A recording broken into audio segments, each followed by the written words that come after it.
Mheshimiwa Waziri, nipende kumshukuru sana Mheshimiwa Rais wa Jamhuri ya Muungano wa Tanzania kwa kuniona tena. Amekuwa na imani na mimi kwa miaka 5 iliyopita, na sasa akasema nenda maendeleo ya jamii, jinsia, wanawake na makundi maalumu ukaongeze nguvu na wewe kwa dada yako Dorothy. Ninamshukuru sana Mheshimiwa Rais.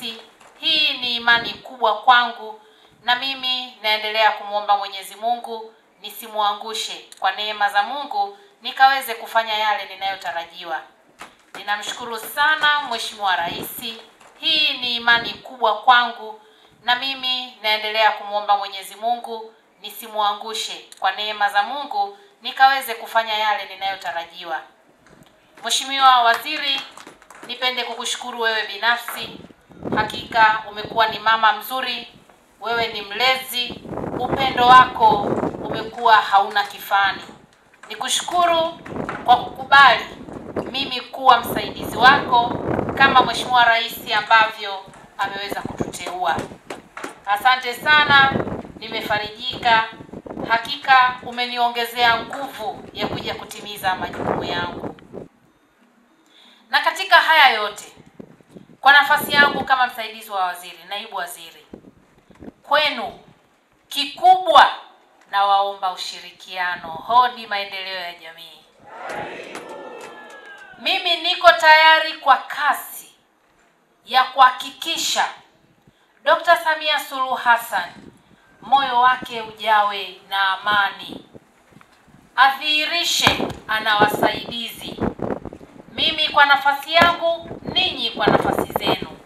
Sisi sote ndio ambao yale aliyopita mwezi mmoja nyuma kuahidi wananchi kwamba atafanya hili, atahakikisha anagusa makundi ya wajane, atahakikisha uchumi shirikishi kwa wanawake, lakini vile vile kuangalia wagane, lakini vile vile wazee wetu waweze kuliona taifa hili walilolijenga kwa miaka yao mingi, nao wanalifaidi. Hali kadhalika watoto tuwaangalie kwa sura nzuri, tukiamini tunalijenga taifa la kesho. Haya yote Dr. Dorothy Gwajima atatusimamia, tumpe ushirikiano. Mimi pia naomba ushirikiano ili rais aliyoyaahidi twendeni tukatekeleze.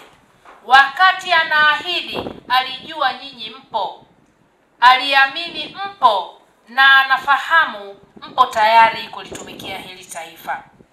Tunaposema serikali ya chama tawala itafanya hili na lile, maana yake nyinyi pia ni sehemu yake. Msije mkajisahau. Usije ukasema mimi sina chama wakati unatakiwa kutekeleza ahadi za rais wakati anapambania chama chake. Kama tuko ndani ya serikali, maana yake unatekeleza ahadi za rais. Tukafanye kazi kwa moyo mmoja, tupendane sana, tusaidiane kutimiza majukumu yetu, na mwisho wa siku tutakuwa tumelijengea heshima taifa letu, kwa sababu sisi maendeleo ya jamii ndio taifa, ndio wenye jamii. Kwa hiyo tunatakiwa kwanza tujivunie kupata hiki kibali na neema ya Mwenyezi Mungu kuja kutumika katika wizara hii. Kwa hiyo sisi tukasimame, tuhakikishe tunatekeleza majukumu yetu kulinda heshima ya Dr. Samia Suluhu Hassan. Maendeleo ya jamii kule chini tukiweza kuwasimamia wenzetu, tukafanya kazi kwa umoja wetu bila kuangalia sana vyeo vyetu, hakika maendeleo ya jamii mtaendelea kutupa heshima sisi ambao tumepewa dhamana ya kusimamia wizara.